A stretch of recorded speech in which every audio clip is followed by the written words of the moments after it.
Hi, and welcome to In Search of Insight, Nootropics Depot's monthly podcast. I'm your host, Erika, or NootropicsDepotGuru on Reddit, and standing across from me is our product specialist, Emiel. Hey everyone, and I'm called Pretty Chill on Reddit. So this month we are getting into a very exciting topic, which is stacking and stack development with Natrium Health. Yeah, and Natrium Health, for those of you who are unaware of that brand, it's our sister brand of Nootropics Depot. So if you've been on Nootropics Depot and you've seen some of these products on our site, it's not a different company. Well, it is a different company, but it is us. These products are made by us, they're tested by us, and we develop them. And the development process is what we'll be talking about today. Before we get into that complex process of talking about stacks and stack development, I want to know a little more about the history of Natrium Health and where the sister company actually came from and why it was started. Natrium Health started as our outlet for natural products and mostly natural products in stack formulations, which is what we'll be talking about during this podcast. The important aspect of this was Nootropics Depot and Ceretropic, the company that we still had around at the time. We were just doing single ingredient things in bulk so that you could just experience a single ingredient and you could make your own stacks, and it was more geared towards people who really knew what they were doing and very advanced users of supplements and users that could very easily put together effective stacks. But stack development is very complex, and we got more and more requests if Nootropics Depot could do their own stacks. And we realized, at the time at least, Nootropics Depot wasn't necessarily the right platform for this, and that's why we developed Natrium. So we could have more creativity with the products that we do, different branding. So you'll see with Natrium Health, our labels are a little bit flashier, and we had a lot of fun with that, and the stack development product is more interesting and dynamic. So the whole purpose of it was to have a refreshing, young, and fun brand with products that are easy to use and easy to understand.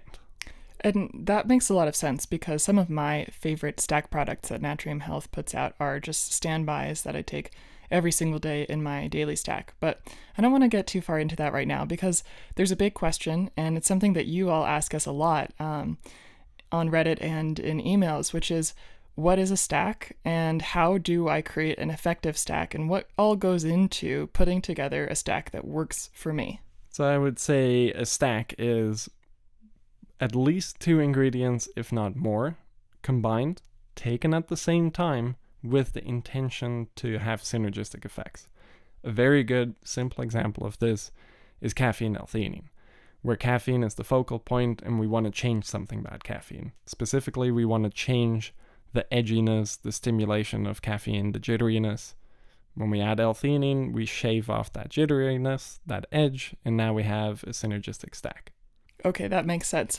So stacking is a way for us to combine ingredients, not just because they both have benefits, but also for those ingredients to be interacting within our bodies as they're being metabolized and absorbed, right? Yes. And there's 2 different types of stacks in that sense. One where the focal point is one ingredient and we're trying to enhance it. Another where we are trying to just achieve a single effect. So if you look on Natrium, we actually have 2 different categories of stacks. We have essential stacks, which basically are stacks that are developed around one focal ingredient, trying to make it better. So for example, OmegaTAU is enhancing and optimizing alpha-lipoic acid. Panax is optimizing Panax Ginseng, and Dynamax, which we'll talk about a little bit more in depth later, it's kind of broaching that gap between the essential stacks and the comprehensive stacks because there's a lot going on, but really at its essence, the Dynamax stack's focal point is caffeine, and we just took it to the extreme. Because I don't have a strictly scientific background, in fact, science was not one of my favorite classes in high school. I didn't take science when I was in college. I'm really curious to know, Emiel, what were some of your challenges and some of the obstacles that you experienced when you first started formulating stacks for Natrium Health? My biggest issue was that I am a scientist, and a little bit too hardline of a scientist when I started. So I would read 50, 100 studies a day. And I still read a lot of studies a day.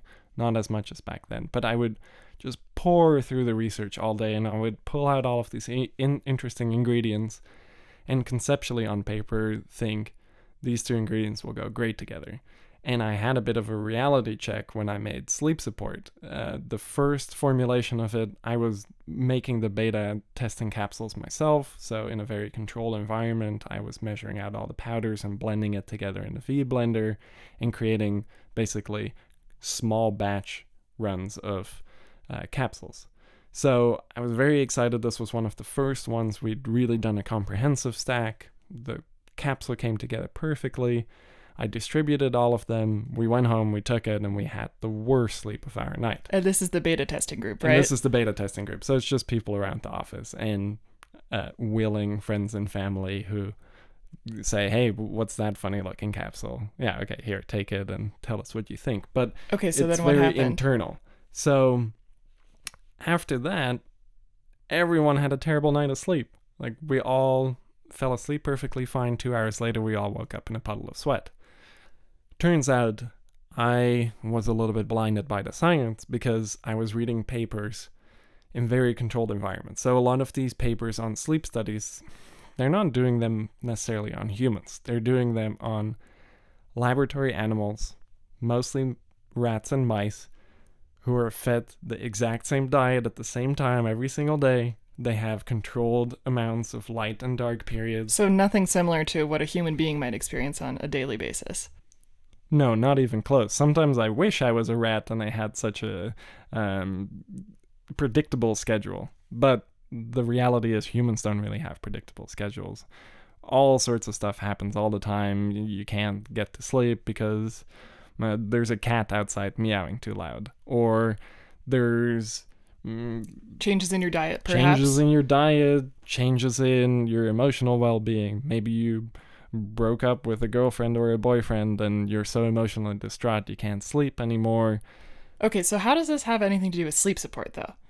Well, to bring it back, with animals, they live in such a controlled environment that you can just give them something and it will pretty much work, and you observe them and they have a perfect night of sleep, and maybe it's a little bit better, and there's certain aspects of it that get measured, and those things end up in studies. And if you just read those studies and never try those ingredients out on yourself, then you'll only know what it does in an animal model.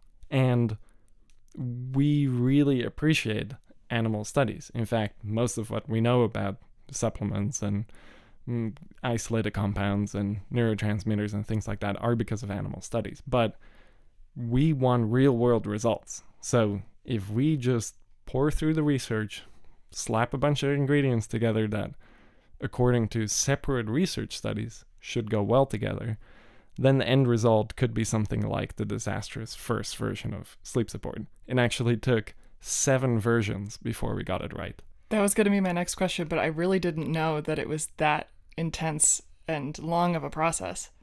Very long. And then when we did arrive at our 7th version and we put it out into the world, it was very well received until a few months later, a couple of people popped up that were saying they were having adverse effects to sleep support, and it was keeping them up, and we isolated it to the microzinc, so the zinc content. So early versions of sleep support contain zinc, and now they don't contain zinc anymore because more and more people started popping up with this problem.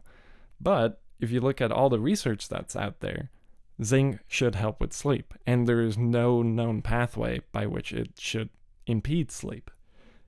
Which brings up a really interesting question. Why is this happening? And I think I found out why it's happening, but that's not really a topic for conversation in this podcast. Maybe we can talk about it on Reddit at some point. Yeah, absolutely. So once you got to that final version of sleep support, but then you were still getting feedback that it wasn't having the effect that you were hoping for, what happened then? So you removed the zinc, and then how's the feedback been since then? Perfect. Yeah, all the problems that people were having with it disappeared after we took the zinc out, and it didn't really seem to make it a less effective product for people that did respond well to the zinc, so it was a pretty good trade-off to take it out. But it was unexpected, and I think this is one of the things that sets Natrium apart.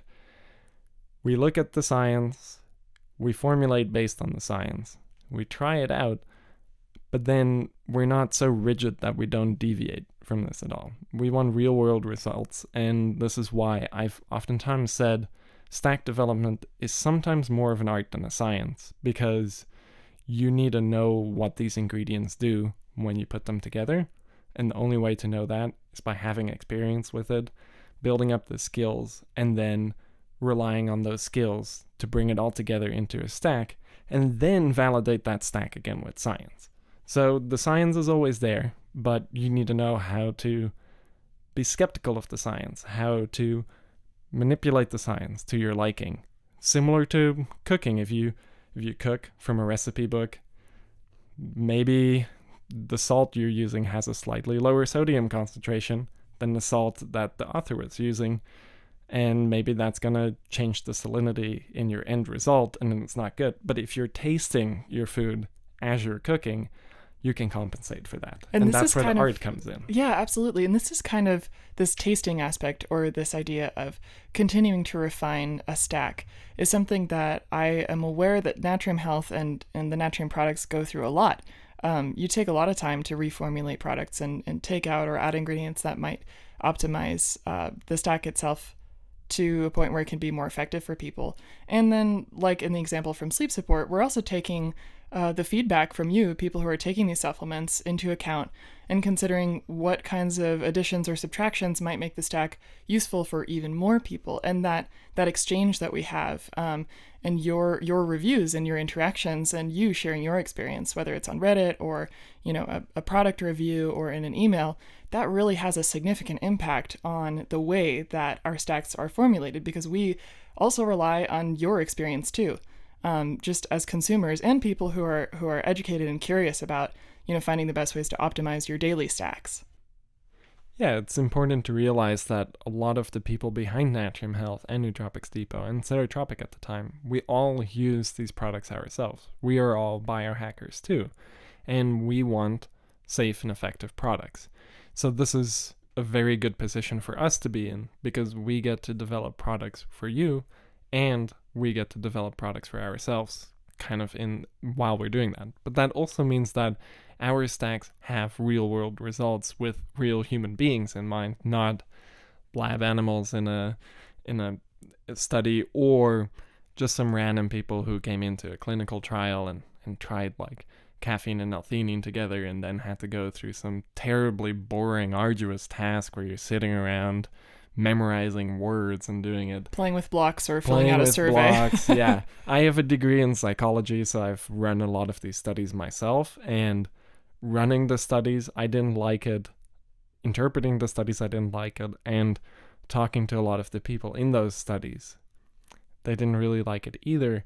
And I think if you're trying to develop a product that's supposed to be taken just in normal everyday life, in such a setting, you get very boring, homogeneous products. And if you look around at all of the stacks that are out there, they're all pretty similar.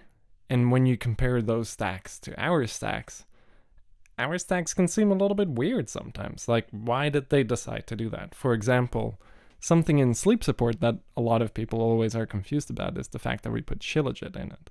And we put shilajit in it because shilajit seems to have glycine mimetic effects, and through this can enhance sleep. But wrongfully so, for whatever reason, a lot of people think shilajit is a very strong stimulant.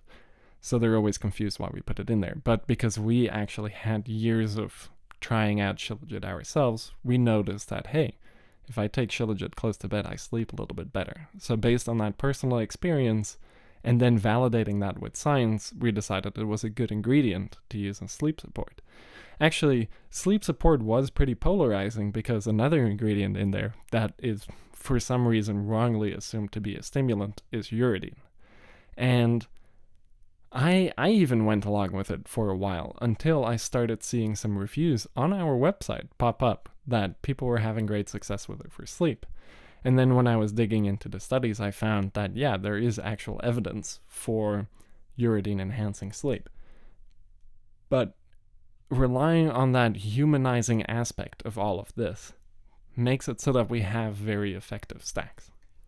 And as opposed to your kind of dry and controlled experience of putting together experiments and, testing whether it's different different compounds or different ideas in your college days, the process of bioassaying and the process of researching for natrium stacks is pretty fascinating and exciting because, like you said, with, stack development being a little bit more of an art than a science, there's always some creativity included in art or in things that you're creating. And I think that's something that I really enjoy about Natrium Health stacks is they're creative and they're innovative, but above all, they're super effective.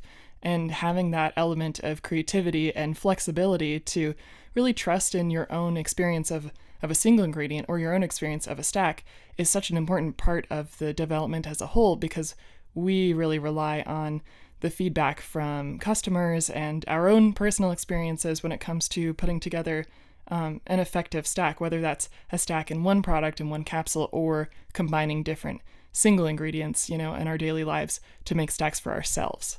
Absolutely. And one thing that this highlights is we don't like to play it safe. We come out with polarizing products that have real world effects. We don't design products just because they will sell. We could very easily do that. I mean, if we came out with a spirulina and chlorella capsule with maybe some collagen in it, we would sell a lot of it, but it doesn't work. Chlorella basically doesn't do anything. Spirulina is very interesting. We'll probably do something with that in the future, but there are a lot of stacks out there that just combine ingredients for the main fact that they might have good search engine optimization results, or they might just be searched for a lot, or if you just slap those ingredients together, yeah, you'll sell it. But people recognize them, so they seem kind of familiar and stuff.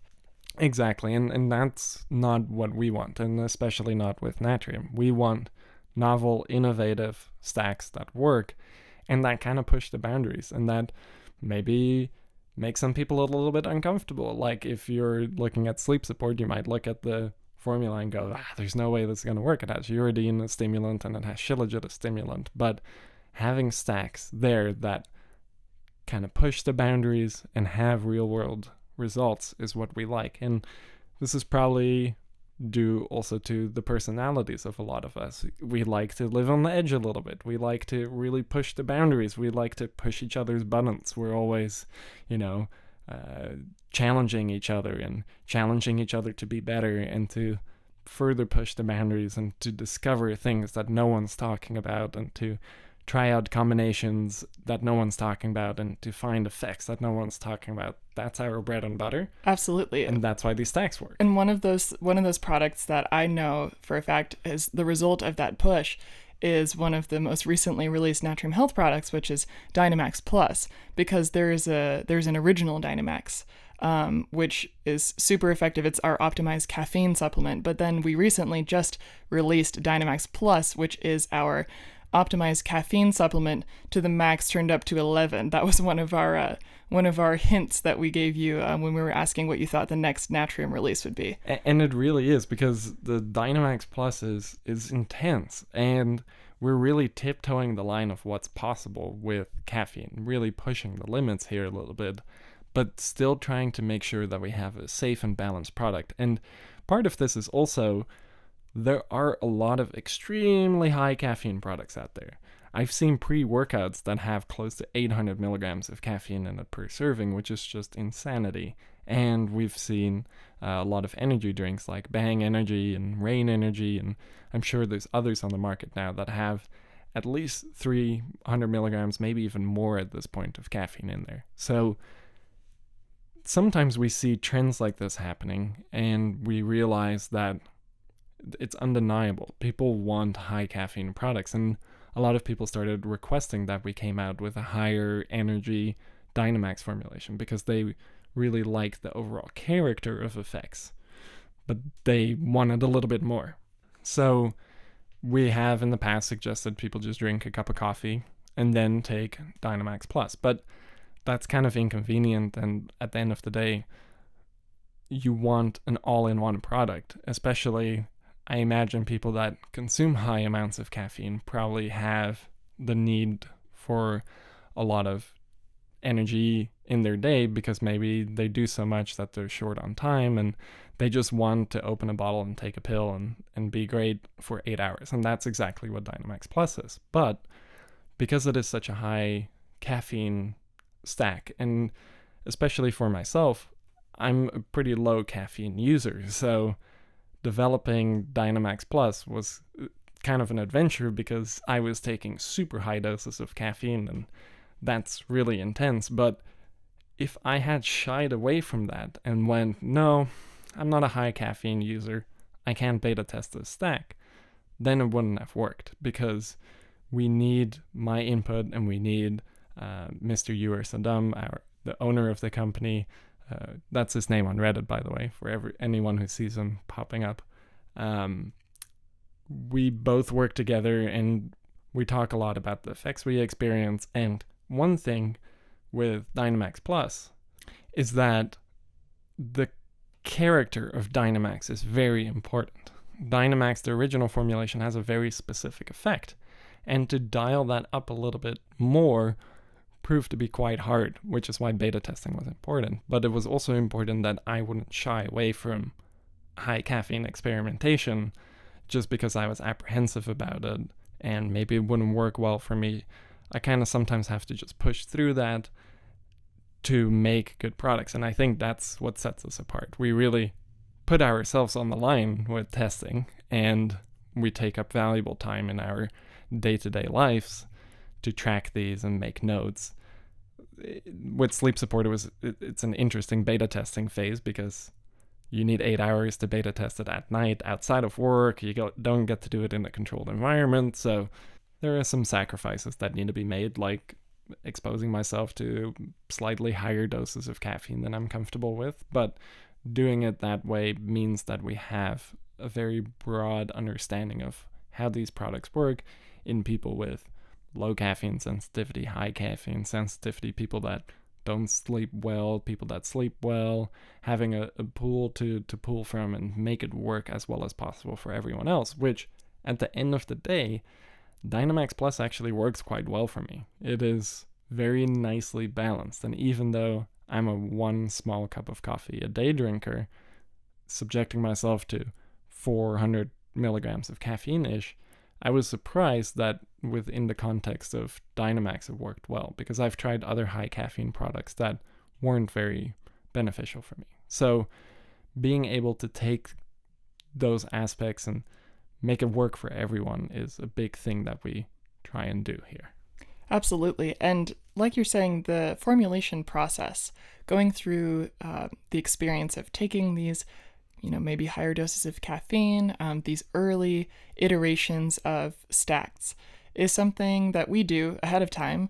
And it's sort of one side of the coin. So we push ourselves to test and to bioassay these products before we release them, because we want to know exactly how they feel, what their effects are, things that we might want to change, or things that might need to be adjusted within the formulation ahead of time.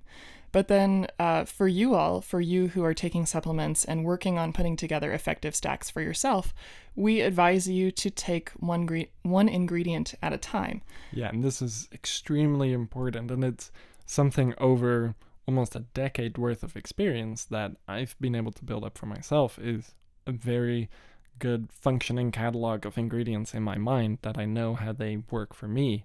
And because of that, I can make stacks. And when you take one ingredient at a time, you can have a better experience and probably better results in determining what exactly that ingredient is doing within your body, how it feels, its overall effects, whether it has an acute effect or not. And then once you have that experience and that knowledge, once you start combining the supplements, you can better determine what might be working well, effects that you like that you're getting from these combinations, and then also effects that you're not so into, and which product and which ingredient might actually be the culprit for those less than desirable effects. And this system of isolating and taking things one by one and then slowly combining them is something that we've also discussed a little bit in a previous podcast about mindfulness and bioassaying, and just being aware of what supplements are doing within your body and how you can determine their effects for yourself, especially if you're not someone who is reading scientific studies all the time, or if you're a person who's really attracted to, the stacks that you can easily take that are convenient for your everyday life. Yeah, and the difficult thing here is, like Erika was saying, sometimes things have acute effects. And when something has an acute effect, and especially if it has a pronounced acute effect, it's easy to know what it's doing. When it gets tricky is those subtle ingredients, those subtle little changes. And it's for any musician here or audio engineer or mixing engineer within music, it's similar like that too. When you have a lot of experience, you start noticing really small micro details and things like that, and that adds a lot to the experience. Similarly in a stack, there's a lot of micro details and very, very small things that change here and there that within the context of a stack can get amplified. Similar to maybe if there's some distortion in a recorded track and then you reamp it, then maybe you're reamplifying that distortion and it gets louder in the mix and you don't want that.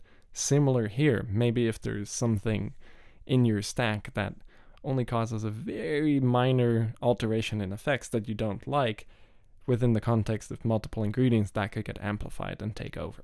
And that's not something that you'd want because, of course, you want the combination of ingredients and products you're taking to work together as best as possible, because at the end of the day, it's about improving your life, improving your cognition and bettering yourself, and coming from this biohacking perspective. So in addition to this really interesting kind of personal experience of taking stacks and formulating your own stack, I had a recent experience with a newly released Natrium Health product, OmegaTAU, which when I took it, the effect and the feeling of it overall, I wouldn't say is an acute effect, even though it was very noticeable. But the way that OmegaTAU kind of changed the overall feeling of my daily stack was really profound, and yet it was hard to put a finger on exactly what it was changing and what it was doing. But that has meant that adding it to my daily stack feels like a really nice combination and a really nice addition, because it's not changing anything else I'm taking in a dramatic way. And it's not taking away from the beneficial effects from these other products I'm taking, but it's actually adding another element, a very detailed and subtle element to my daily stack that I really love. And I find that the cognitive benefits, the ones that I can feel and perceive, just give me this calming feeling and this kind of awareness of stressors without reacting to the stressors, which I think is a really cool aspect of OmegaTAU. Yeah, and within OmegaTAU, one of the ingredients, the sesame extract, was one of those ingredients where when we really paid attention to what it was doing, because it came out of science, and then we put it in and we beta tested it. And when we beta tested it, we discovered that it was adding one of those little micro details, something like it was gelling things together. It was like taking a slightly bland tomato soup and adding just a sprinkle of extra salt, which just makes it pop and come together. So this is something we do in stacking a lot too. And we keep making these analogies, and the reason why we keep making these analogies is because it is very, very analogous to a lot of these different aspects. Making a stack is just like cooking. It's just like making a cocktail. It's like working as a barista and developing your new themed fall drink. And maybe you decide within your pumpkin spice latte this year you're going to add a little bit of cardamom because it just makes some of those other flavors pop a little bit more. And just experimenting and being subtle with things is very important, because with the pumpkin spice latte, if you put too much cardamom in it, all you're going to taste is cardamom. But maybe then it's no longer pumpkin spice, and who wants that? Exactly. But if you do a little bit, maybe it makes other things pop while not drawing attention to itself. And that's what we try and do in stacking. We want it balanced. We want it synergistic. And this is the essence of all the Natrium Health products. It's really about combining the right amount of different ingredients that will work together synergistically, that will be the most effective for the most amount of people. And of course, there's always going to be an outlier here or there. Not all of us respond the same way to different products because we're human beings. We're full of variabilities and we're not living in these vacuum-controlled environments. But at the end of the day, we take your feedback and your experiences into account, and we also try and work and finesse in these really subtle ways to combine ingredients to be as effective as possible and also push those boundaries, because that's just a part of our passion with Nootropics Depot and with Natrium Health, is really pushing the boundaries and moving the supplement industry and the nootropic industry forward the best way we know how. And one of these new innovative things that we'll be doing is creating some more video content. So over the next few months, you'll see some more video content from us pop up. Actually, the first video content, because we haven't really done a whole lot here. And one of our first projects that we thought would be interesting and would link up with this podcast is an instructional guide on how to make your own stack. So selecting all of the different ingredients for the stack, making sure that they make sense together, then blending those ingredients together and encapsulating them. And this can be a really difficult process, and you'll see in this video content that it is indeed a very difficult process that takes quite a bit of experience and knowledge to pull off correctly, but this is a perfect topic to choose to do a video on, because we need more of that kind of information out there to show how are these things done.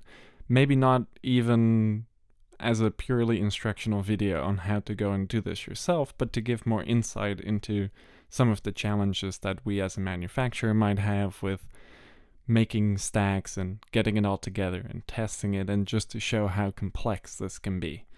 And I think video content does a great job of that in addition to these podcasts, and we want things to be easy and accessible for all of you, and this is part of the reason why we do what we do here. Absolutely. And I think having the instructional videos that will show you, as well as tell you some of the processes that we go through as a manufacturer, will give you a little bit of a different view of Nootropics Depot and give you an opportunity to see the products in action and how you might be taking them and experiencing them in your own lives. Here at Nootropics Depot, we like to keep things fresh and shake it up, so we're going to talk to you about new products that have been released since our last podcast episode. In the last month, we have released a handful of exciting new products for Nootropics Depot, the first of which is Panax Ginseng Leaf Capsules. Emiel, can you tell us a little bit about those? Yeah, Panax Ginseng Leaf Extract is a really unique one because, well, obviously, we're extracting the leaves. And this is unique because normally Panax ginseng, only the roots are used. And there's a lot of mysticism about this as well. And it's a whole big thing that we're not necessarily as clued into here. But anyways, the leaf extract is a really interesting part of the plant because it contains a much higher concentration of ginsenosides than the roots, which means that when we make extracts, we can actually standardize to a much, much higher ginsenoside level. So if you look at our root extract, it's usually between 7 to 10% ginsenosides. These new capsules are a little bit higher usually, but the current root powder that we've had, it's always between 7 to 10%, and the leaf extract is 40%. So It's significantly higher. Not only is it higher in those ginsenosides, the ratio of the ginsenosides is also different. And we'll talk about this a little bit more in a second, but all the different ginsenosides produce different effects. Some of them are stimulating, some of them are calming. And it seems like in the ginseng leaf extract, there's an abundance of stimulating compounds and there's a relative lack of calming compounds. So the leaf extract is probably the least balanced Panax ginseng product around. And it's very stimulating, it's very zippy, it's very clear-headed. And this is one of the reasons why I really love it. And I'll actually be picking up some Panax Ginseng leaf capsules to take alongside my Panamax. So some Panamax early in the day, and then later in the day, a capsule of the Panax Ginseng leaf as a quick pick-me-up. Nice.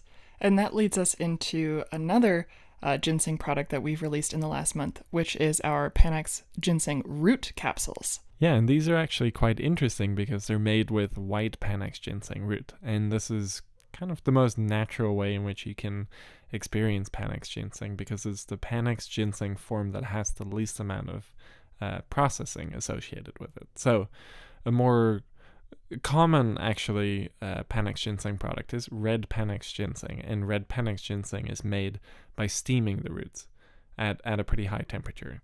And when you steam the roots, various reactions occur, including a pretty simple one, the Maillard reaction, which is the same reaction that browns your food. When it happens in the ginseng root, you get a red color, which is why it's called red Panax ginseng.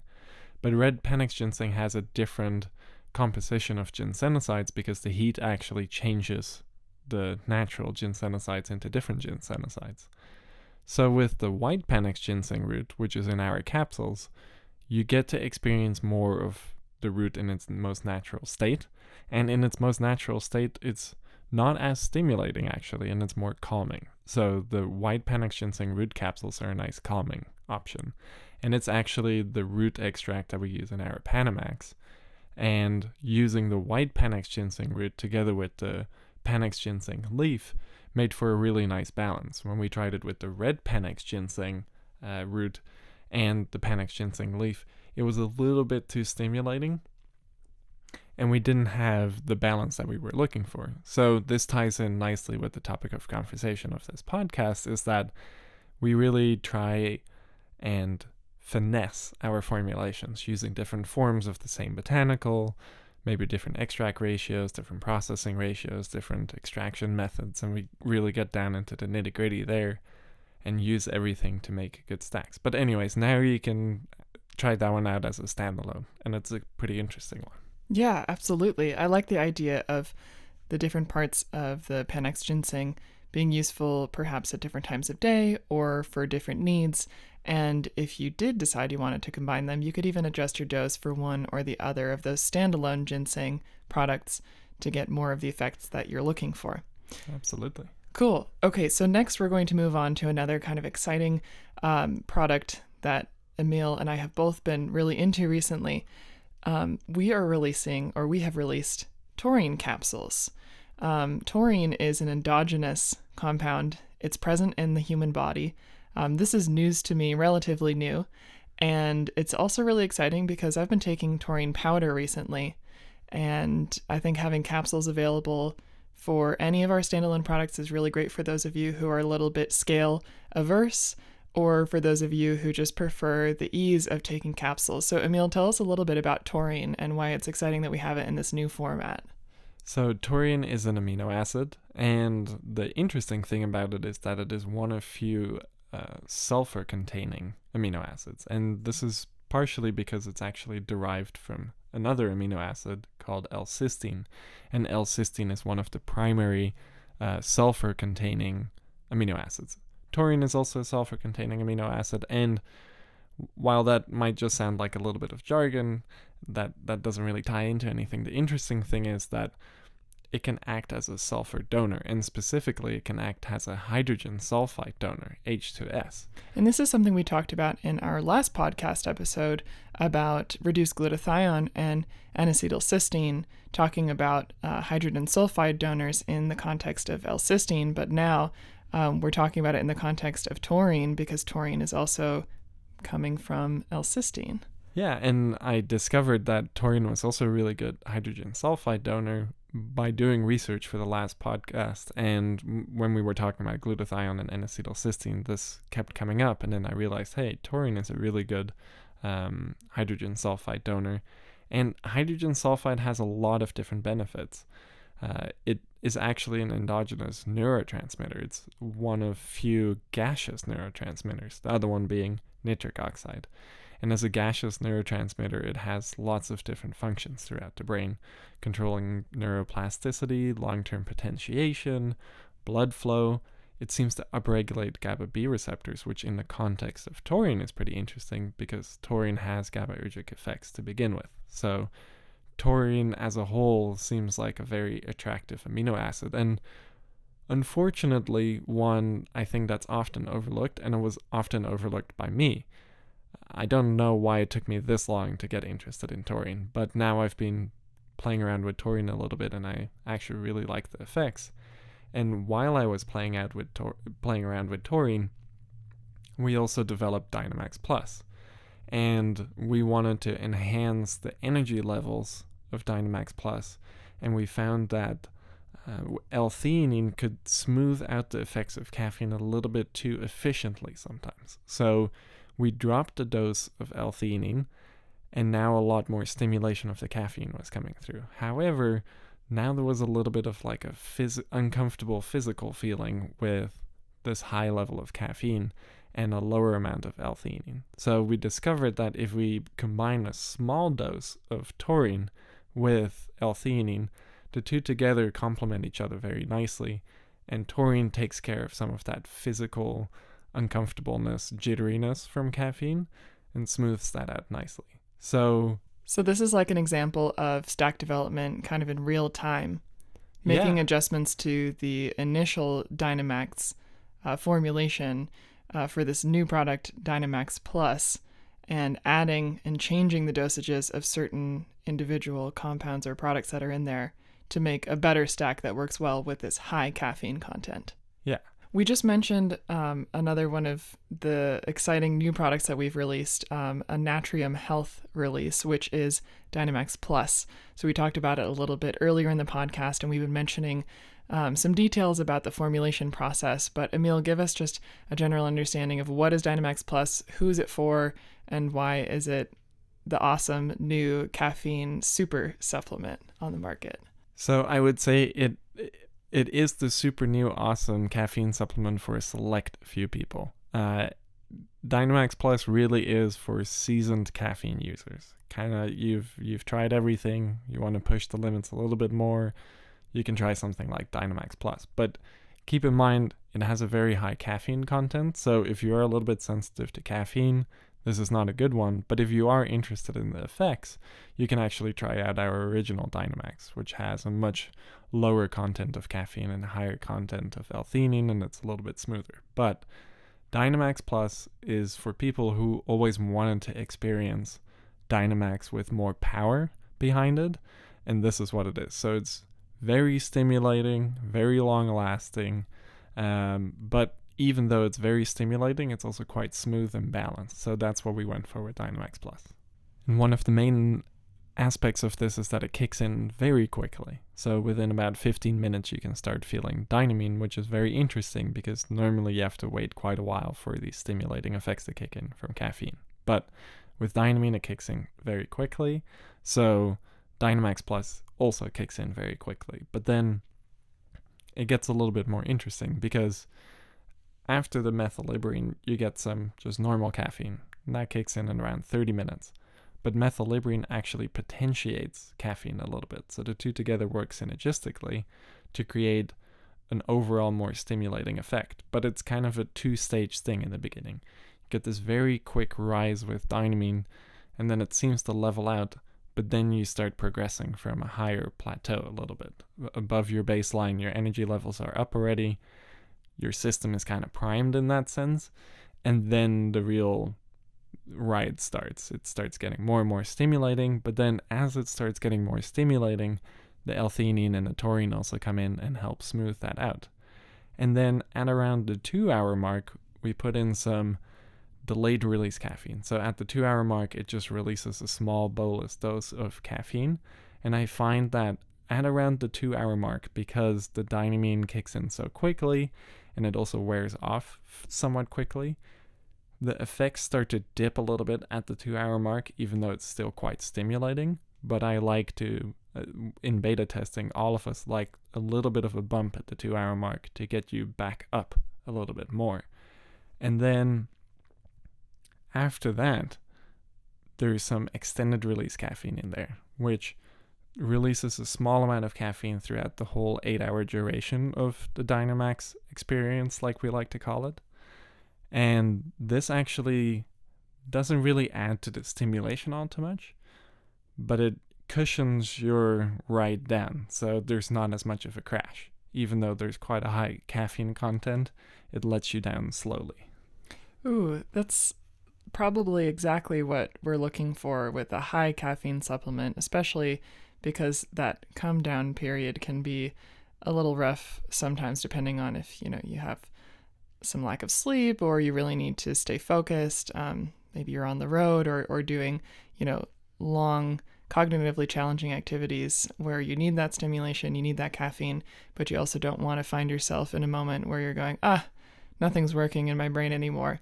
kind of coming down, being let down easy, as you Yeah, said. and caffeine's come down is no joke. And it gets worse and worse the higher in dose you go. So we wanted to put something in there which would pad the landing, so to say. And it does a really good job at this. Awesome. So now we're going to talk about another exciting Natrium Health release in the last month, and that is OmegaTAU. So Emiel, set the stage for us, give us a nice understanding of what is OmegaTAU, what's it doing, what are the cognitive benefits, and what are some of the reasons why you think it's an exciting new product for Natrium Health. Yeah, we have to do a bit of time traveling, actually, to get a good feel of what this one is. So this is based on a not very old, about a decade ago, on a forum called Longevity, which is where a lot of the early nootropic talk happened as well. It's still alive. I do like going on there every once in a while. It's an interesting forum to check out. But on that forum, there was a user called Mr. Happy, and he was going through a bunch of research, and he found some research that if you combine DHA, fish oil, and choline, you could enhance brain membrane synthesis, and it's neuroprotective, and it helps with memory. So quick interruption. Can you give a little explanation? What is DHA and where does it come from? So DHA comes from fish oil. It's also found in algae. And we actually just released a really novel algae-based DHA product as well. That we're going to talk about a little bit more later. We'll talk a little bit later about it. But the interesting thing is the algae powder that we came out with, it's DHA complex to lysine, and it's called AvailOm. And actually what's in OmegaTAU is also AvailOm, but the AvailOm fish oil version, to stay a little bit more true to the original stack, which used fish oil. So anyways, on this forum on Longevity, this user found this combination and determined that this could be a very good stack to look into, and was kind of a community-driven approach. And I think the whole thread is still there, and it's probably hundreds of pages long at this point of people talking about the initial development of how people took the stack and where they sourced the ingredients. And back then it was a lot harder to source a lot of these ingredients, so there was a lot of crowdsourcing happening there of where can I find these things, and then a lot of experience reports. And we kind of wanted to pay homage to this period of nootropic exploration too, because there were a lot of unknowns back then, and a lot of the forum users kind of laid the foundation for what nootropics are today. So OmegaTAU is our take on the Mr. Happy stack with a few small tweaks and innovations. So one thing we realized while we were developing our first formulations of the Mr. Happy stack, because the way it was traditionally taken is you basically had to source a bunch of different products and then take multiple capsules of different things. And so putting your own stack together. Putting your own stack together. And everyone was doing this, and it's great. And we wanted something, and a lot of people always talked about this. We wanted a all-in-one product, but it never happened. So we kind of wanted to make it happen. And one of the challenges we had is, first and foremost, we thought we'll develop a soft gel.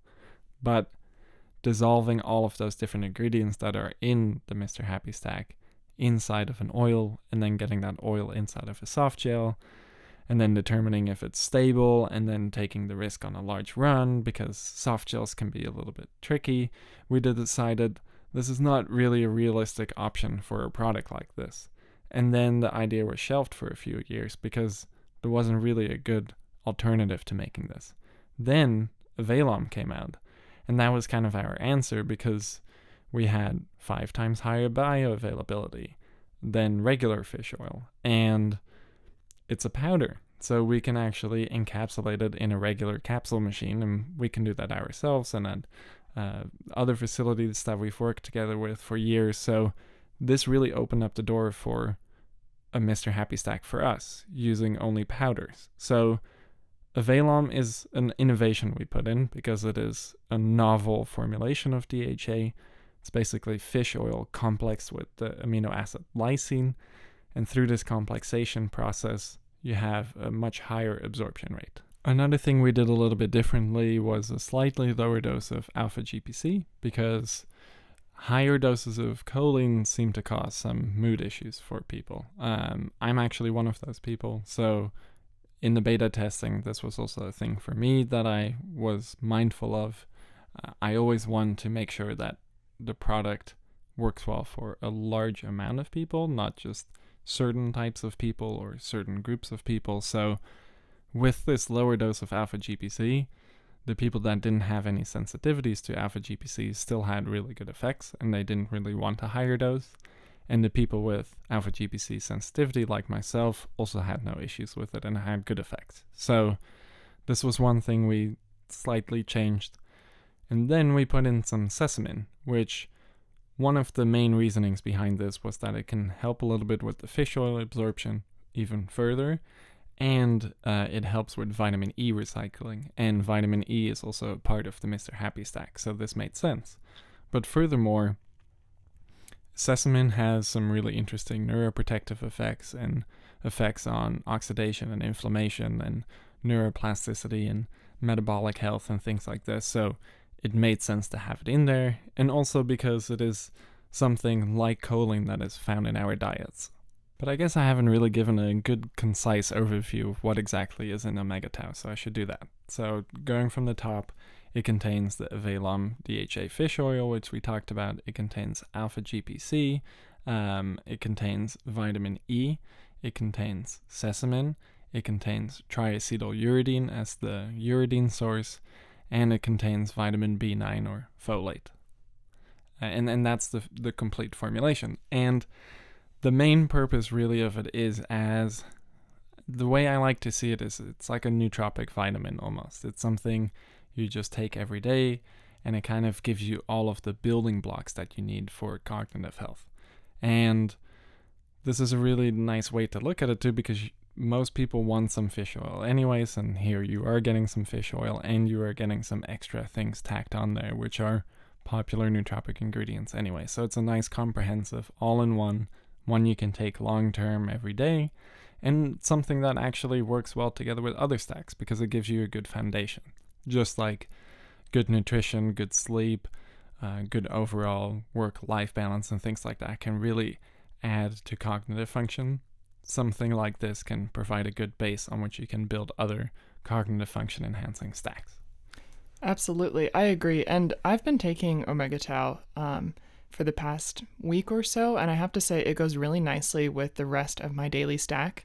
And the effect that I notice the most, it's not really an acute effect, I would say. If anything, it's sort of a peripheral effect, perhaps, because when I take OmegaTAU, when I have a moment that I'm feeling a little overwhelmed or I'm thinking about my to-do list for the day, if at any point I start to go, what's going on? Okay, the list is starting to pile up. There's a lot going on, and I might be feeling a bit overstimulated by my environment. OmegaTAU has this kind of nice, soft touch that goes, that's okay. You got it. You've got it under control. And so in terms of maintaining this sense of mindfulness and groundedness with the different cognitive enhancing supplements I'm taking, OmegaTAU sort of smooths that out in a really interesting way, and in a way that's different than with other, cognitive focused nootropics that I've experienced myself. Yeah, and if you look at the longevity thread, these are the kind of effects that you see a lot of people experiencing as well, which is a very unique set of effects. And uridine hits a lot of interesting neurotransmitter systems that can help with these calming effects. But then also, the stack as a whole is also quite famous for enhancing dopaminergic sensitivity. So that might also be something you're experiencing. Yeah, that certainly is probably part of what I'm experiencing, and you have the technical language to describe it. I only have these kind of layman terms to describe the experiences that I have when taking OmegaTAU, but it is really cool that even though I'm using different language than you are, we're kind of talking about the same thing.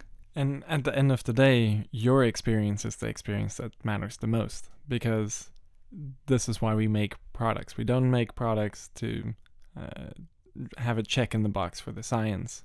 To a certain degree we do, because we want to have it scientifically validated. But what we want is that we are producing real world results, and you need to describe real world results usually with real world language. So a report like yours is very important, which is why I think Reddit has always been such a amazing platform, and Longevity too, because people actually talked about what they experienced, not just translating what they're reading about in research.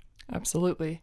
So you had mentioned AvailOm fish oil earlier, and our next new product and our last new product that we're going to talk about today that's been released since the previous podcast episode is an AvailOm product, but it's exciting. It's a vegan-friendly AvailOm DHA algae powder, and I'm really curious to hear a little more detail about this product. And it's vegan. This is really exciting, and algae is such a fascinating plant.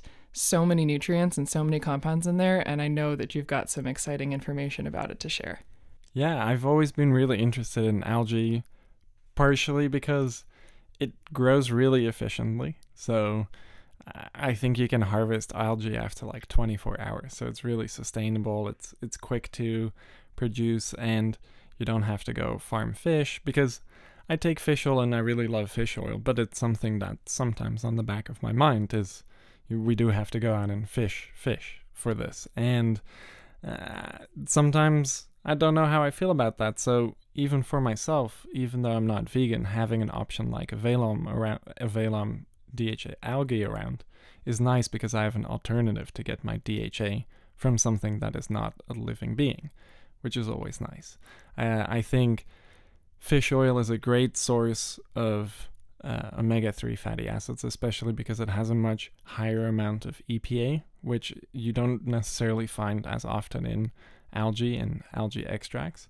So there are still some benefits with fish oil that you don't get with algae. However, there are clearly some advantages to algae too.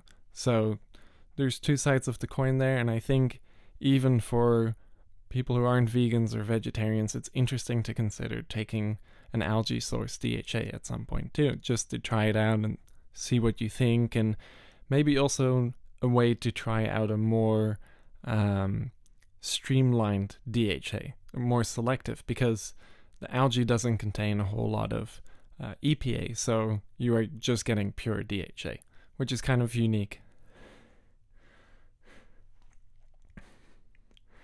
Because with most fish oils, you're always getting EPA and DHA. So what would you say is the main difference between a fish oil supplement and an algae DHA supplement in terms of effects? For the most part, they'll actually be pretty similar, which is exactly what we want. We basically want all of the same effects that we get from fish oil, but we don't want it from fish, we want it from algae.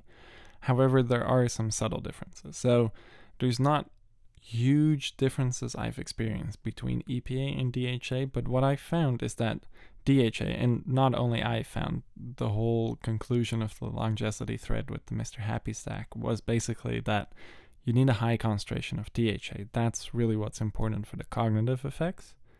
EPA, on the other hand, has some interesting mood-enhancing effects and things like that. But in my experience and in others' experiences, it seems like having just DHA provides a slightly cleaner cognitive enhancement effect. The differences are subtle, of course. A fish oil by itself is not going to have a crazy huge acute impact often, but it's more of a long-term thing that we all need those omega-3 fatty acids, and especially DHA and EPA, and they're fairly hard to get through our diet, so supplementing them is a good idea. But in terms of teasing out acute effects that you can really feel, the differences between EPA and DHA are probably subtle, but you have a bit of a cleaner cognitive enhancement thing going on with just DHA, which is what makes the algae extract, in addition to it being a more eco-friendly solution to a DHA source, quite attractive. Absolutely. And it actually, especially in the case of AvailOm, because not only is this just any regular old algae extract, which there are quite a few of, this algae extract is complex to lysine, similar to the fish oil AvailOm.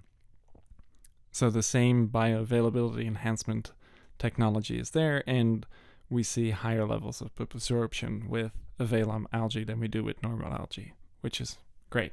Yeah, definitely. So there's a handful of exciting new supplements released. We'll just go over them one more time. So it's the vegan algae DHA AvailOm powder. We have Taurine Capsules. We have our two exciting new Natrium Health stack products that we've released, Dynamax Plus and OmegaTAU. And then we also have Panax Ginseng Leaf Extract in capsules, and we have Panax Ginseng Root Extract in capsules for you. Yeah, and this was a pretty big release, but we're on fire. We're coming out with another big release. So this podcast is releasing on Tuesday, and if you're listening to it on the release day, in a couple of days, on Thursday, we will have a release of a few new products. So we're going to have NMN powder now. A lot of you have indicated that you want some powder because some people actually pass the entire enteric-coated NMN tablet. So the enteric-coated NMN really helps with stability and absorption, but not everyone can take it, and they are also a little bit more expensive. So having the powder available means you can take higher doses of nicotinamide mononucleotide NMN. We also have the powder in capsules for a convenient option for those that don't react well to the enteric-coated tablets.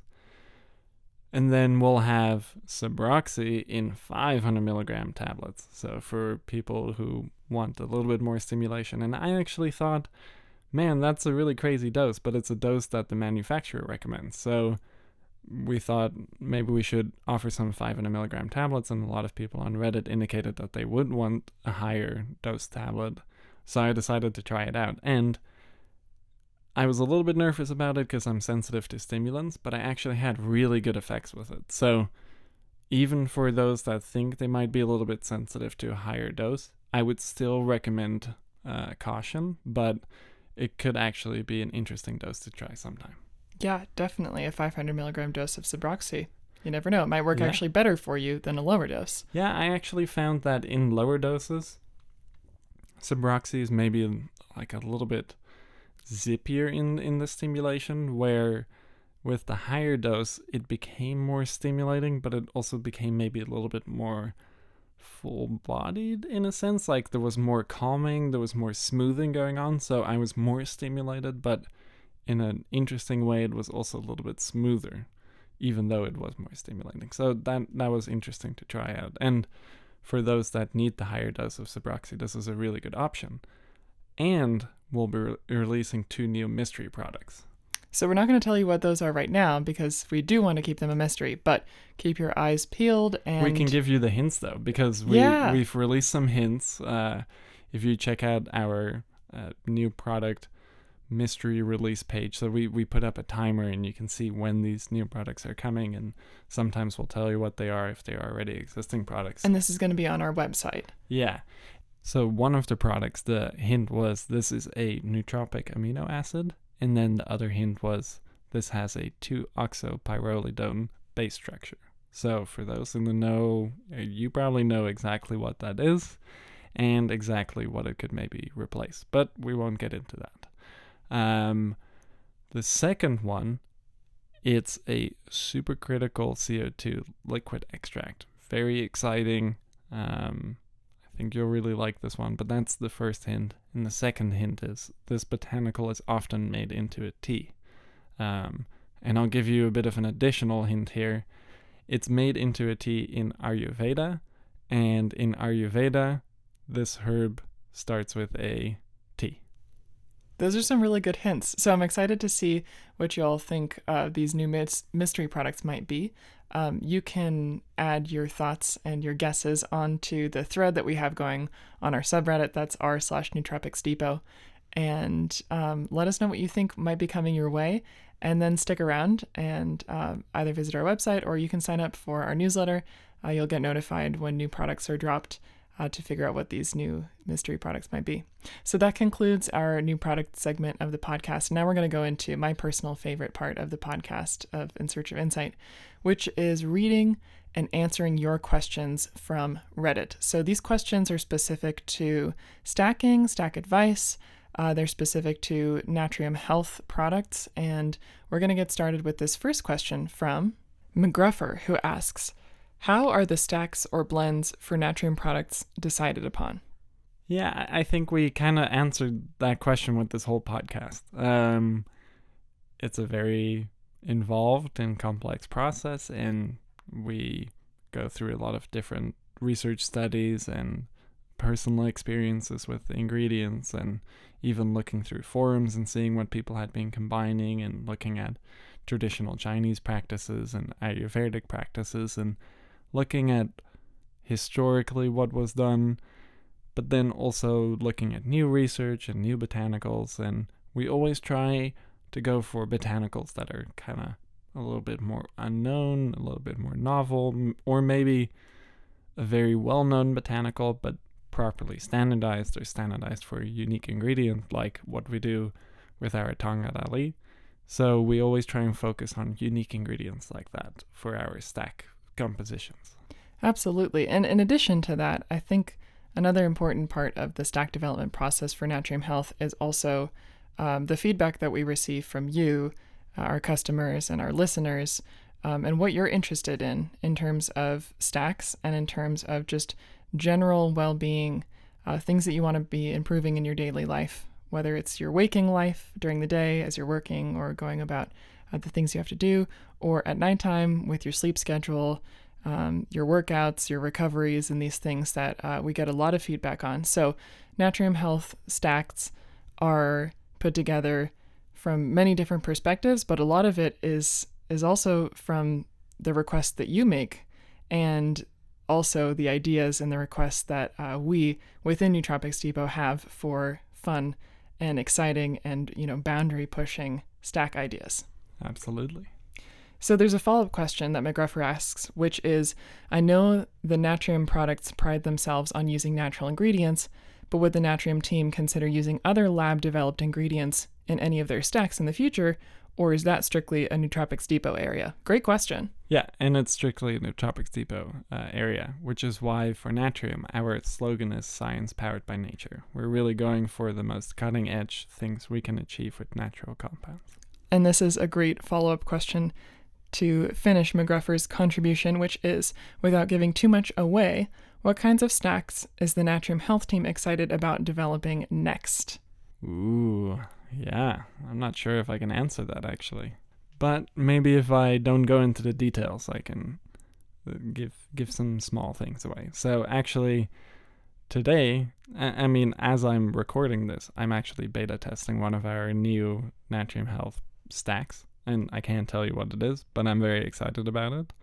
And I'm also currently working on developing another one that we're about to start beta testing. And I'm also very excited about that one. And I also can't tell you what that one is. You'll just have to wait for it. But it will be fairly soon.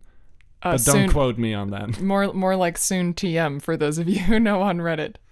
But all joking aside, we are always working on exciting new ideas and stacks and approaches for Nootropics Depot and for Natrium Health. And right now there's a lot of exciting activity going on that's under wraps. We can't tell you about it, but we promise as soon as we can, we will. And you'll know if you're signed up for our newsletter, if you're following us on Reddit, and if you're, active in the chat. So if you want to know more, you can always hang out, ask us questions, and we'll give you as much information as we can. But for now, it's just bait.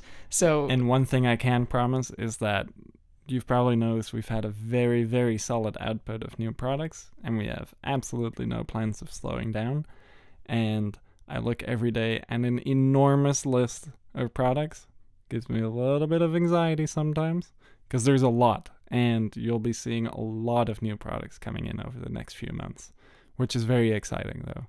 And there's some very interesting and cool products on there that I'm sure all of you will be very excited by.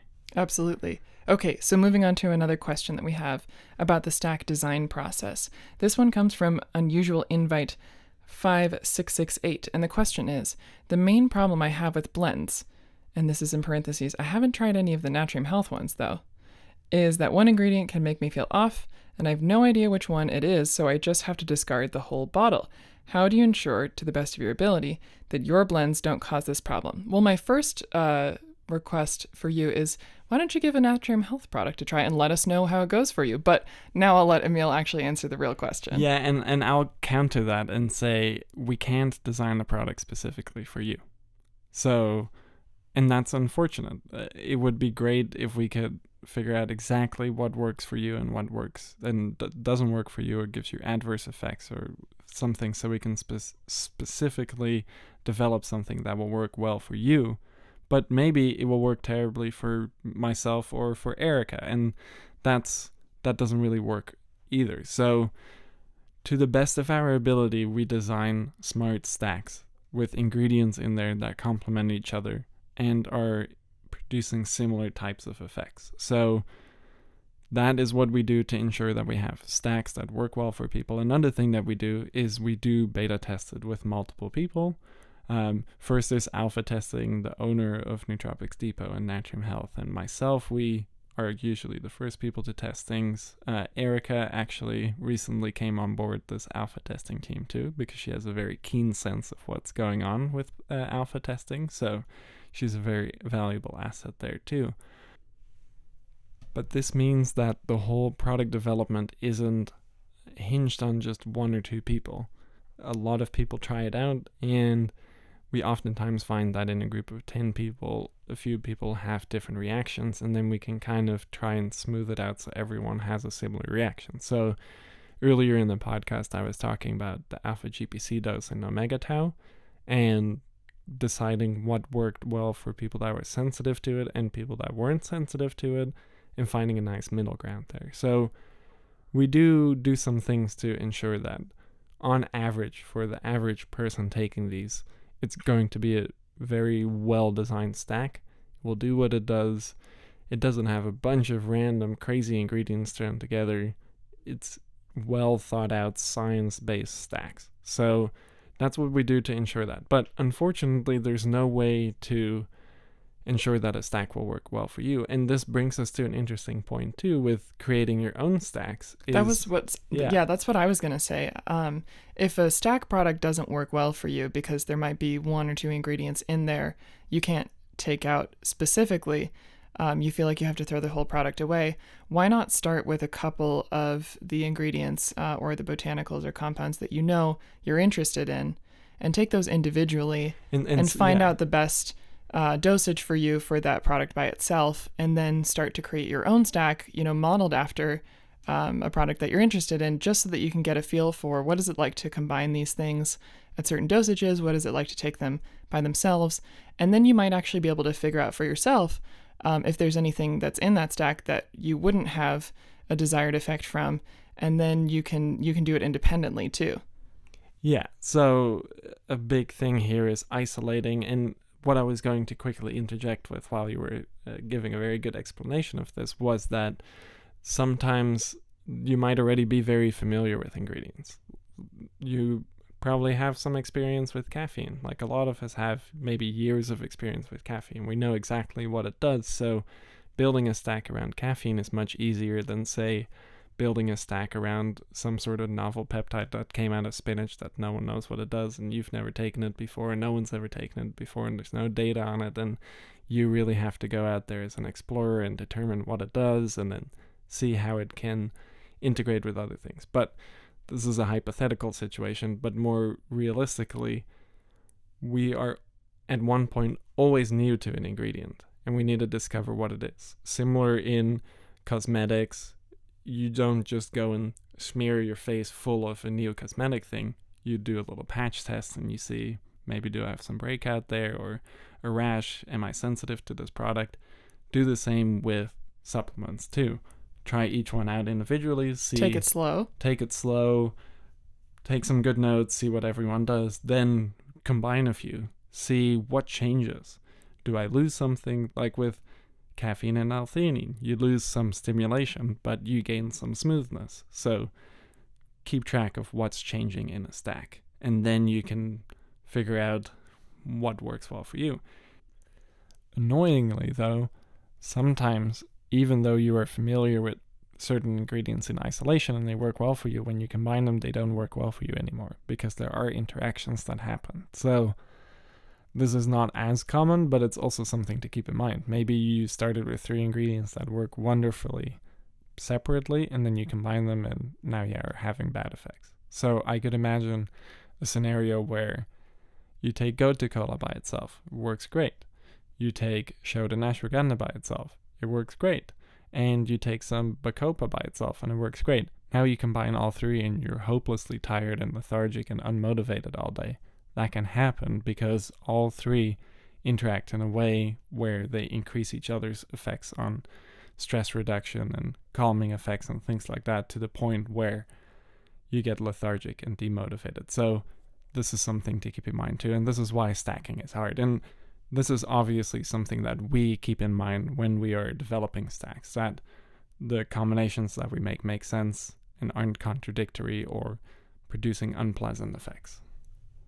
That was a great answer and really comprehensive too. So we're going to move on to another question related to the stack development process. And this one is from Zidatris, who's a regular listener and a regular asker of great questions.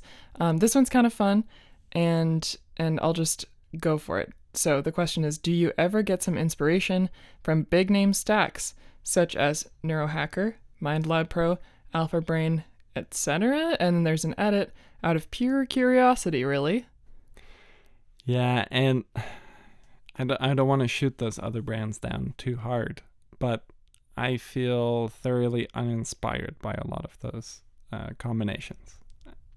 So simple answer is no. No, I do look at them because I'm curious and I want to stay aware of what the competition is doing and what else is out there. And if someone else came out, a big brand stack came out and it made a lot of sense, then I would be very interested in picking it up. But as it stands, I've tried a few of these and I've looked at a few of them, and they've never really excited me. They've never really had the intended effects that I necessarily wanted, which is why I started making just my own stacks at home. And then now I have the opportunity to create stacks together with a whole team of people where we're all chipping in ideas and research and testing it, and it's very collaborative, and we get to make these stacks and we actually get to make them real products that all of you get to take.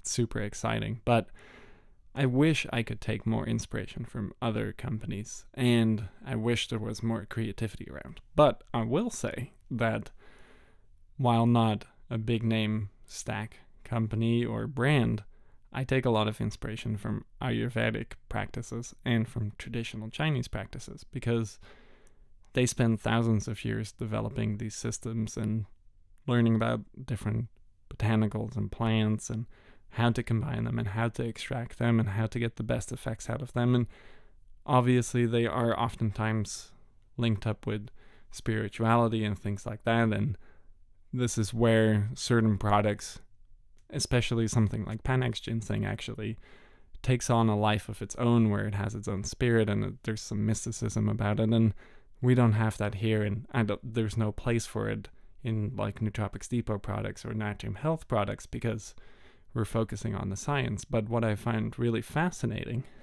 is that there's a big culture around it and there's a lot of history around it. And if you look at these formulations and you look at the science behind them, somehow they got it very right. So now we guide a lot of our stack development and formulation with science, but back then they just had to rely on experience. And clearly relying on experience and being an experienced person in this creates good stacks that last the test of time. Absolutely. And that's something that I think is really amazing about Natrium Health, but Nootropics Depot in general, is that we're really focused on following the science and providing the absolute highest quality ingredients and products that are out there on the market. But we're also taking inspiration from Ayurveda and from traditional Chinese practices. We're taking inspiration from the challenges we experience in our own life and the challenges we hear our customers experience. And so there's a lot of different ways that we do get inspired to create stacks and products. And it's not only from research studies, it's also from cultures and from different places and people throughout the world. And I think that's something that's really cool to learn about, you know, as I've gotten a little bit more aware of the stack development process. And I would say if we dig into that a little bit deeper too, everything we know about plants and that plants can have these effects in humans that are highly beneficial, The only reason we know these things is because over thousands of years, humans have taken massive risks just trying out random herbs and plants at different doses and running their own bioassaying and clinical trials, basically trying to figure out what's a good dose. Will this plant kill me? Will this plant heal me? What does this plant do for certain things? How can I, if one thing happens to me, what plant do I use to correct that? Or what plant can I use for preventative? And a lot of pharmaceuticals too today, it stems from that all too, modifying those structures and creating man-made structures with more selective and highly specific effects. But there's a large history and culture behind all of this, and we can validate it with science now, but it's amazing that there's just thousands of years of human history showing that these plants can have very interesting effects, and specifically what parts of the plant to use, how to extract them, how to use them, how to dose them, etc., etc. And then how to combine them with other botanicals, which is the whole point of this podcast. So excellent question from Zidatris, loaded in more ways than one. Now we're going to move on to another question that we got from a regular listener and question asker Hormesis, who asks, would you ever consider editing existing formulas to improve them, or are they designed to be static? In parentheses, I mean aside from fixing, quote, bugs, like removing zinc from sleep support. Yeah, they're designed to be mostly static, so they should stand the test of time. We don't design stacks on the fly and have you guys be the beta testers, like a lot of companies do. A lot of tech companies do this. A lot of supplement companies, I'm sure, do this as well. We don't want you to be the beta testers. We take care of that. That's our job. The product has to be perfect when it leaves our facility and ends up in your hands.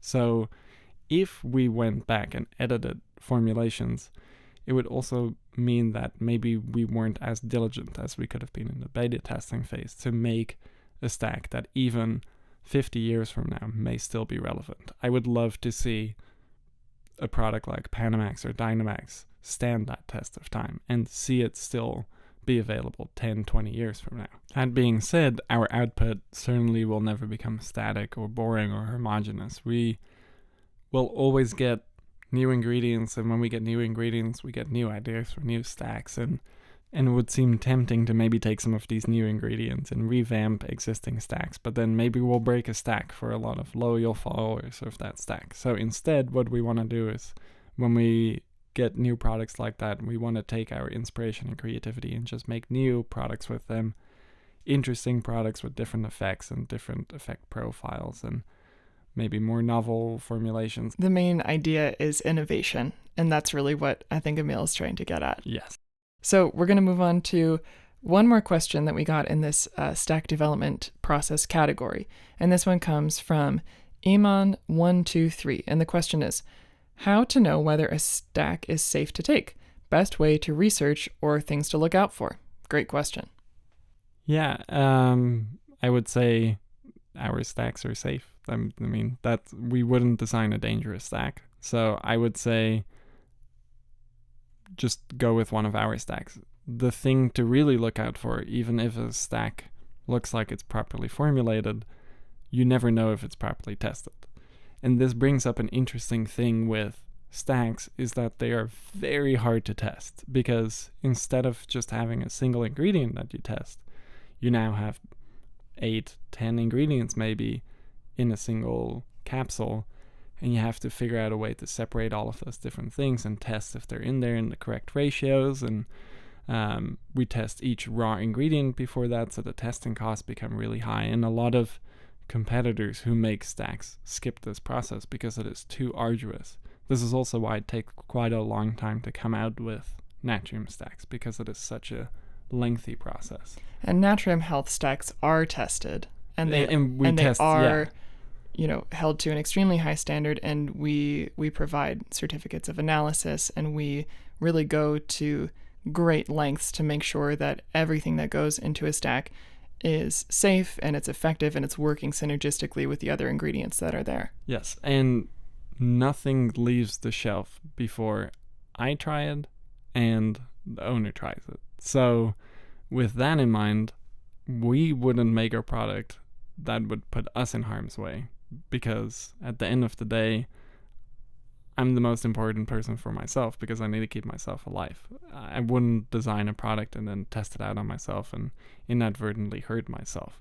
I want these products to be safe because I take them, my family members take them, my friends take them, so and all of you take them, and we actually care about all of you.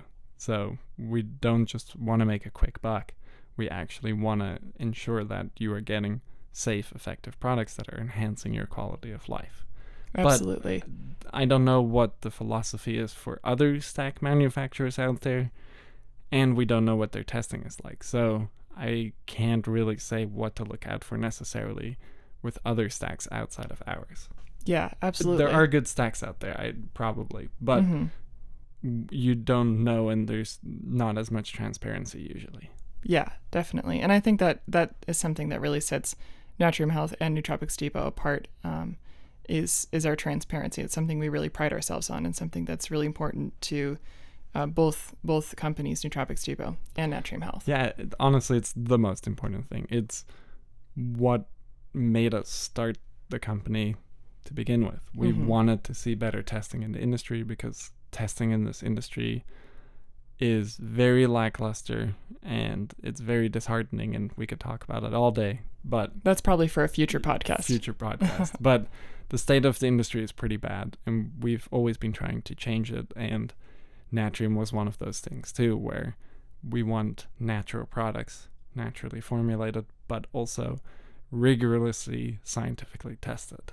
Yeah, definitely. So now there's some more follow-up questions from Iman123, and the first question is general rules of thumb when stacking. And we've answered this in many different ways over the course of the podcast, but we'll just reiterate it in a really short way now. To start, general rules of thumb when stacking: if you're taking a couple of different individual ingredients and you're planning on putting them together, just take them separately first before you combine them. And then, Emiel, other general rules of thumb for stacking? Yeah, so I would say that's kind of your base. What Erika was saying, you need to get to know your ingredients well. If you don't know your ingredients well, it's hopeless. You're not going to make a good stack. You need to know what each ingredient does. You need to read up on them. You need to research. You need to become intimately familiar with whatever you're trying to stack. Once you get there, there are some general rules of thumb. And this already leads into that first portion of research. The one general rule of thumb is combine ingredients that are synergistic. So if you're just combining ingredients because you think one ingredient looks cool and the other ingredient looks cool and you just want them in one thing, yeah, it's just you're taking two ingredients. But if you want a stack, usually you want that how does the saying go? The sum of its part is the greater than the equal or the whole. Yes. So it goes greater than the sum of its parts. Yeah, thanks for saving me there. Sometimes my English as a second language kind of trips me up. Yeah, for those of you who don't know, Emiel speaks Dutch. So if there's any Dutch listeners out there or Dutch folks on Reddit, send Emiel a message. He might want to have a conversation with you about nootropics in Dutch. Ja, we kunnen gewoon in het Nederlands praten over nootropics en supplementen. Ik heb een beetje een raar accent, maar we can do that. Awesome. So we're going to move on to another follow-up question from Iman123, which is a little bit more specific to a mechanism kind of question. Can you combine dopamine releasers and DRIs together, or do they have interfering mechanisms? You could, and I've actually tried it recently with Sabroxy and a very exciting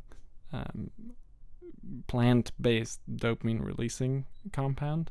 The two together work quite well, but then we are talking about fairly mild. I mean, Sabroxy is not necessarily a mild dopamine reuptake inhibitor, but this other dopamine releaser was somewhat mild compared to some of the other stuff out there that's a dopamine releasing agent. So I think generally combining a reuptake inhibitor with a releaser is not necessarily a good idea, but it can be done in more subtle ways, it seems. So combining Sabroxy with this mild dopamine releasing agent actually worked quite well and rounded out the effects a little. Nice.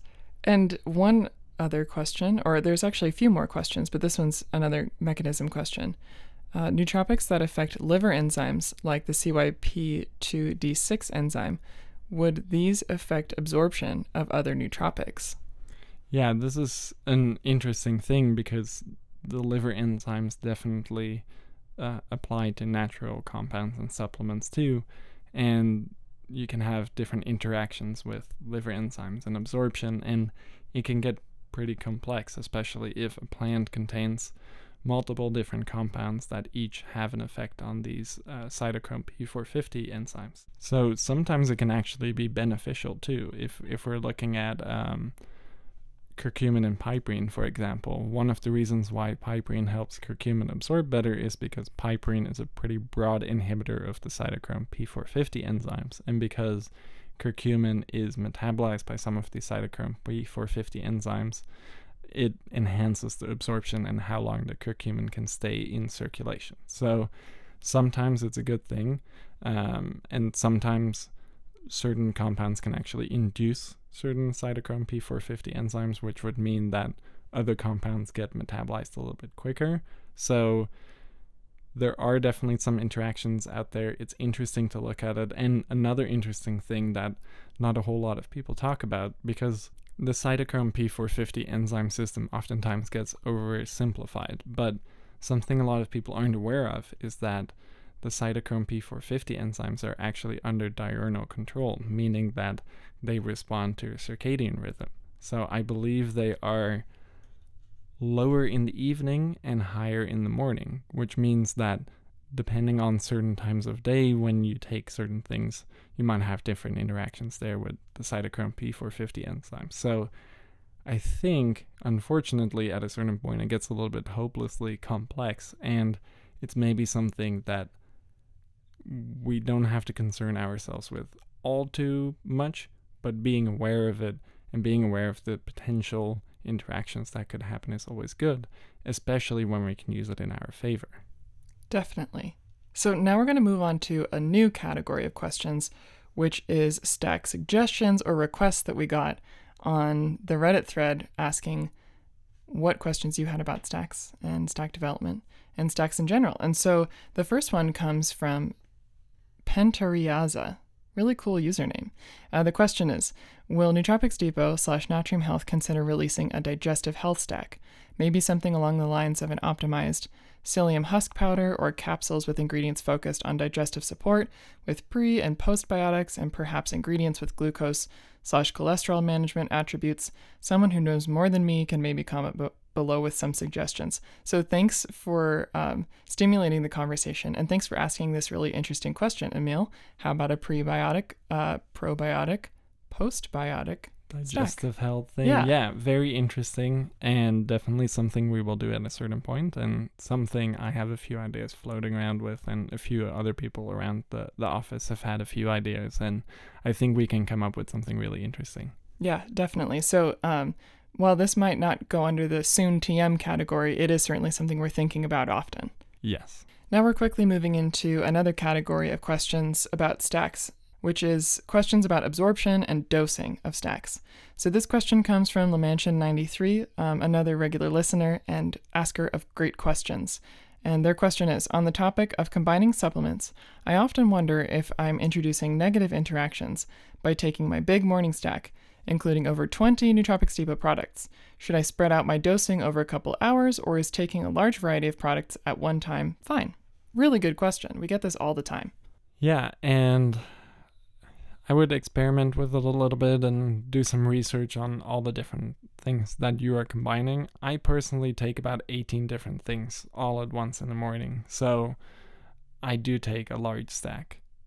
And I don't space it out because I like how all of the different ingredients interact together and have synergies together, and if I spread it out, I don't necessarily get that. There are some ingredients in my stack that I could separate out, like vitamin D and magnesium. It's not super critical when I take those, but it's just convenient to take them all before I leave the house if I have to leave the house, or if I'm just around the house, it's still convenient to just take them all and not have to remember to take another stack later in the day, because I'm a pretty busy person, so I can lose track of taking a second dose. So for me, if I don't get them all in at the same time, I'm liable to forget part of my stack. And I've had this happen a lot when I did try and separate it out. I have experimented though, and taking certain smaller ones before I have some breakfast to give me some nice mental clarity and things like that, and then taking the rest of the stack later. And I did this for a while, but currently I've been really busy, so I've just been taking it all at once. Yeah, so the short answer for Emiel is that yes, you can take the products all at once, and that should be fine.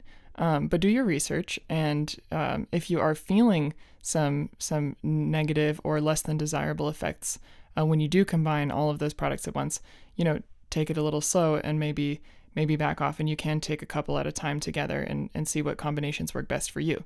And I'm a little bit different than Emiel because I can be really sensitive sometimes when I take lots of capsules at one time, especially if I haven't had enough to eat. And so I like to take a handful of more of the cognitive benefit supplements early in the morning, which really helps to jumpstart my day. And then I'll wait a little while until I've had some breakfast and had a little bit of time for my stomach to settle and maybe digest some of that a bit. And then I'll take the rest of my supplements in the afternoon. So I'm still getting the benefits that I want like earlier in the day.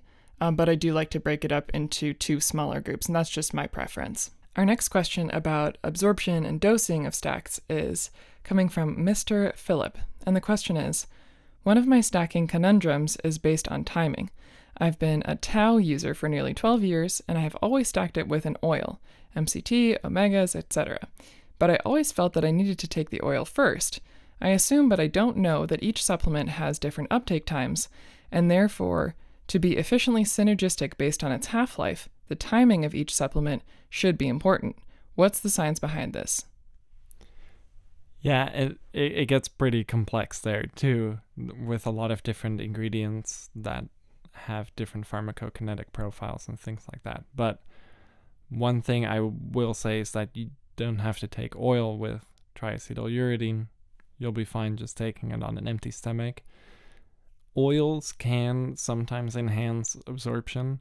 It could enhance absorption for not just fat-soluble compounds, but also water-soluble compounds. And there is a lot of research we're doing in this area yet, and I'm not necessarily ready to share some of that data yet that we found, but there are some interesting things happening with lipids and absorption that can affect a lot of different supplements. But so there might be some merit to taking an oil source beforehand, so it's already in your digestive tract before you take the supplement. So, and that would apply globally to all sorts of different supplements. If somehow the oil is having an absorption enhancing effect, but only if the oil is in the intestines, which is what our theory revolves around, then it would mean taking the oil maybe half an hour before you take the supplement, or even an hour before, or even if you eat a fatty meal an hour before taking your supplements or something like that, then potentially you'll have some better absorption. But then maybe you'll also have some interactions with what's in your food with supplement absorption, so it gets pretty complex there. But if that works well for you, keep doing what works well for you, because that's what matters. Definitely. And if you're really interested in learning more about the absorption process in general, we have a really informative blog on our website. It's called When Should I Take My Supplements? And it talks about... And we can link that in the product description. Yeah, definitely. In the podcast description, yeah. Yeah, definitely. And that blog talks about absorption, absorption times. It talks about some of the nitty-gritty science of digestion, and I think you'll benefit a lot from checking this out if you feel like it, because it has some really good info in there that's specific to your question and that you can apply to all the different supplements you might be taking on a daily basis. So we have one final question. This one comes from the Optimizer. Thanks so much for listening and for asking your thoughtful questions. So the question is, how digestive enzymes could impact the bioavailability of my stack if taken at or around the same time? Yeah, this is a very interesting question because digestive enzymes, what do they actually do? And one of the main things they do is they break down carbohydrates and proteins, things that we consume through our diet, and that's why they're called digestive enzymes, because they help digest our food. But can a digestive enzyme break down a compound like caffeine or something like that? I don't think so. Maybe it could degrade some of the beta-glucans or something like that in some of the mushroom products, because those are polysaccharide, they're starches. I could conceivably imagine that there might be some sort of digestive enzyme interaction that could break some of those bonds, but it's hard to predict exactly what it would be doing, because all of the different digestive enzymes have different effects, and some act on proteins and some act on carbohydrates, and most supplements are not going to be proteins. I don't know actually of anything, at least that we sell, that is a protein or contains any sort of active protein fraction. The one thing I could maybe see happening with some of the digestive enzymes is that peptide-based products could be sensitive. So things like glutathione, which is a peptide, and L-carnosine, which is a peptide, potentially in the presence of protein digesting enzymes, those enzymes may be able to break some of the peptide bonds too, because that's maybe how they're breaking down some of these proteins. And if that's the case, then taking those sort of digestive enzymes together with specific products like glutathione or L-carnosine could maybe impact absorption. A follow-up question from the optimizer is the differences in taking stacks with or without fish oil and or MCT oil, and if this should be thought of differently than taking stacks with meals.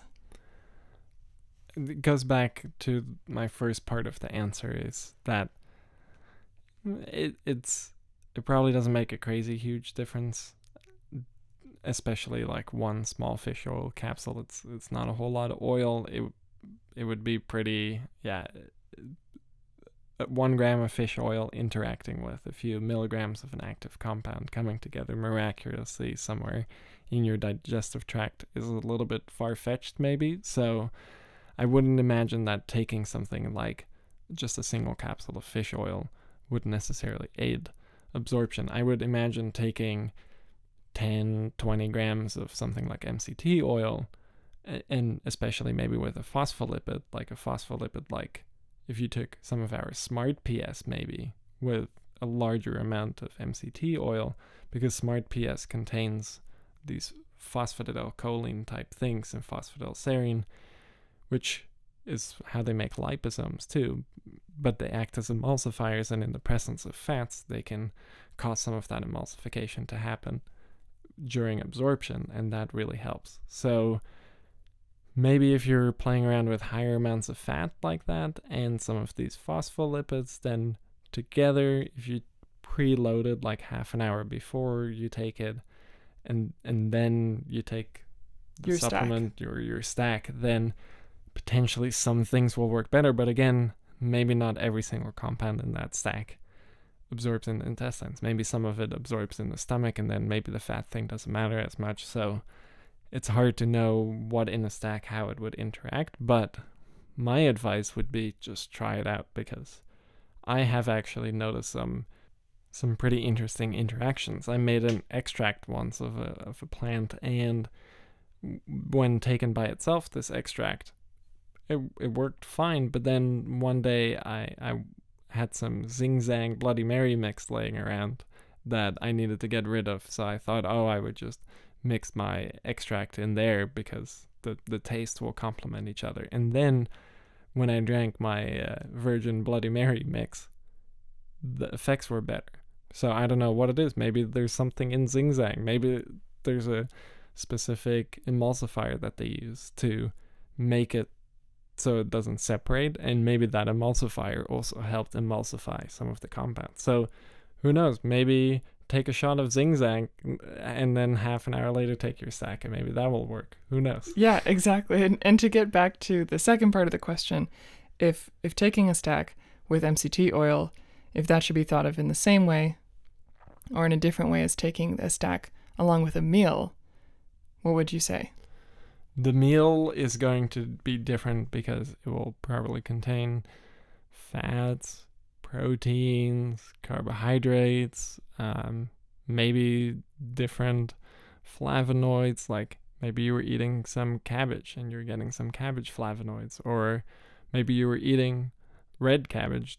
We're just on the cabbage train here, but maybe you're eating some red cabbage and you're getting huge amounts of anthocyanins, and maybe those anthocyanins can bind to open binding sites. Maybe the open binding site of something like magnesium, maybe those anthocyanins could bind there and affect absorption. So I would say with a meal, it becomes more complicated because there's so many more different interactions that could happen. And I would say using just a simple oil just to test out, does the oil content maybe of a meal, or does just oil in general enhance absorption, it's more streamlined to do it with an oil rather than eating a meal. Like eating a piece of salmon is going to be much different than taking a capsule of fish oil that gives you the same amount of omega-3 as a piece of salmon. But in the salmon, there's going to be some interesting bioactive compounds, maybe some proteins and sugars and things like that. So potentially even more interactions that might not have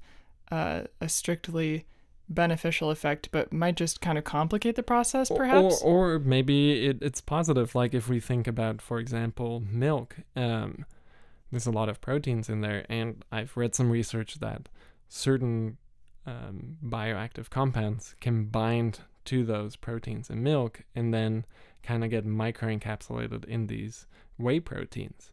And when that happens, they absorb better. So, and this is maybe why KSM66 decides to use milk in their extraction process, but I haven't been able to completely confirm this. But maybe they're working with that. But that also means that within taking supplements and eating food with it, certain foods might be able to enhance absorption. For example, those phospholipids we were talking about earlier that help as emulsifiers and might help with absorption, egg yolks are full of them. So if you ate a breakfast with lots of eggs, then yeah, maybe things will absorb better. Maybe if you just ate some scrambled eggs for breakfast with some MCT oil over it, and you ate that, maybe you would have insane absorption. It would actually be something interesting to try out. Awesome. And now our very last question, our follow-up question from the optimizer is, which stacks or categories of supplements are best taken with fat/food or meals, and are the absorption differences significant?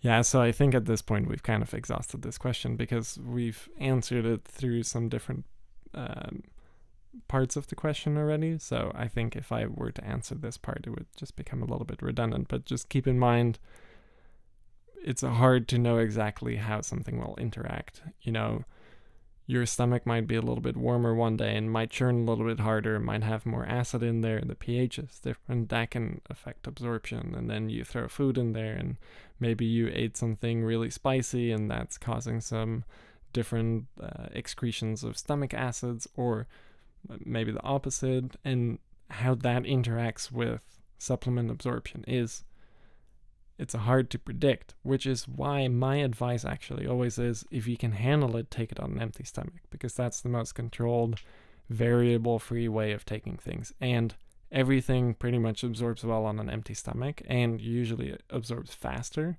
So if you can handle it, just try it on an empty stomach, maybe try and add something simple like the MCT oil you're mentioning, and then see if that enhances absorption or if it doesn't do anything and it's just easier to take it on an empty stomach. That's a really great way to conclude this month's episode of In Search of Insight. So thanks so much to all of you for your insightful questions and for participating in that question and answer thread that we have going on Reddit. Yeah, always very interesting, and I like the places it can take us. Absolutely. You ask us questions that we wouldn't think of ourselves, and we really love interacting with you on Reddit, and we love reading your questions and answering them on the In Search of Insight podcast. So if you want to have your question featured in a future episode, join us on our subreddit. That's r/Nootropics Depot. And keep your eye out for our podcast Q&A thread that we post 2 weeks before the release date of the podcast, so you can ask your question and perhaps have it featured on a future episode. To conclude, thank you so much for listening and for your participation in Search of Insight. You can listen to this podcast on a variety of streaming platforms, and we are now available to listen on Audible as well. Another handy feature that you might notice if you're listening on YouTube is that there are chapters for our podcast. You can scroll along the play bar of the video and see what categories and subjects we talk about. And if you wanted to go back to a really interesting section, you could just hop back, or you could also hop ahead and get the exact information you need. Yeah, these podcasts can get pretty long, and if you don't want to listen to everything we have to say, we totally understand. Respect that, because it is quite a bit, but use that functionality on YouTube to kind of get to the things that you want to know specifically about, because Erika does a great job of splitting this up, and they're very accurate.